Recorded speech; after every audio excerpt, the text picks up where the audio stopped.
প্রবাসী ছেলের পাঠানো ভালোবাসার উপহারগুলো নিয়ে বাড়ি ফেরার স্বপ্ন ছিল কাজী কমরুদ্দিনের। কিন্তু সেই স্বপ্ন ম্লান হয়ে গেল সিলেট জকিগঞ্জ সড়কের একটি মর্মান্তিক দুর্ঘটনায়। ছেলের ভালোবাসার মালামালগুলো পৌঁছলো, কিন্তু কাজী কমরুদ্দিন পৌঁছলেন না। শনিবার রাত ৯টার দিকে সিলেট জকিগঞ্জ সড়কের আটগাম স্টেশন এলাকায় ঘটে যায় এই মর্মান্তিক দুর্ঘটনা। একটি মিনি ট্রাক ও যাত্রীবাহী সিএনজি অটোরিকশার মধ্যে সংঘর্ষে প্রাণ হারান কাজী কমরুদ্দিন। নিহত কমরুদ্দিন জকিগঞ্জ উপজেলার কসকনপুর ইউনিয়নের নালুহারা গ্রামের বাসিন্দা।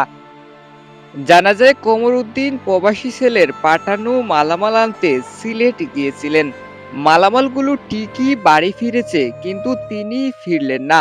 পুরো পরিবার আজ শোকে স্তব্ধ।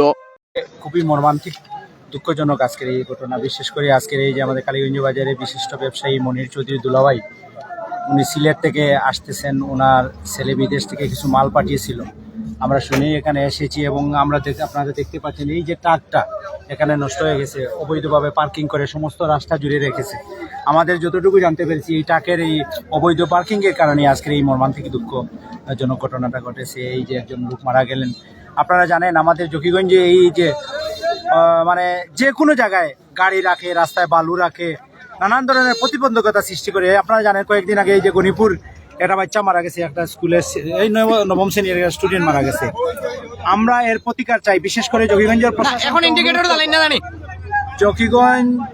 জকিগঞ্জের প্রশাসন, ওসি মহোদয় সহ সার্কেল যারা আছেন সবাইকে অনুরোধ করব, আপনারা এভাবে জোরালো পদক্ষেপ গ্রহণ করুন, নতুবা জকিগঞ্জে প্রতিনিয়ত মানুষ মারা যাচ্ছে, মানুষের জীবনহানি হচ্ছে, কিন্তু আমরা এর প্রতি পরিত্রাণ পাচ্ছি না। আমরা অনুরোধ করব প্রশাসনকে এ ব্যাপারে জোরালো ভূমিকা নিতে। কমরুদ্দিনের আংশিক মৃত্যুতে শোকস্তব্ধ তার পরিবার ও পুরো গ্রাম। তার ছেলের পাঠানো উপহারগুলো আজ পরিবারের কাছে পৌঁছালেও তিনি আর কখনো ফিরে আসবেন না। উবেদুল্লাহ তালুকদার, ভয়েস অব জকিগঞ্জ,